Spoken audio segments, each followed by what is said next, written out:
ప్రభుత్వం రైతులకు కీలక సూచన చేసింది. కొత్తగా భూమి యాజమాన్య హక్కులు పొందిన రైతులు కూడా రైతు భరోసాకు అర్హులే అని తెలిపింది. జూన్ 20 వరకు దరఖాస్తు చేసుకోవడానికి అవకాశం కల్పించింది. అర్హులైన రైతులు అవసరమైన పత్రాలతో ఏఈఓను సంప్రదించి నమోదు చేసుకోవాలని సూచించింది. జూన్ 18 నాటికి 3 ఎకరాల వరకు రైతు భరోసా నిధులు జమయ్యాయి. వానాకాలం ఖరీఫ్ సీజన్ రైతు భరోసా నిధులు ఇటీవలే విడుదల చేసింది. ఆర్థిక సాయం పొందాలంటే ముందుగా రైతు భరోసాకు దరఖాస్తు చేసుకోవాలి.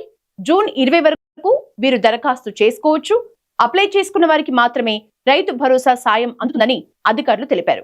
దరఖాస్తు చేసుకోవాలని భావించిన వారు సంబంధిత ఏఈఓ దగ్గరికి వెళ్లి అవసరమైన డాక్యుమెంట్స్ సమర్పించాలి.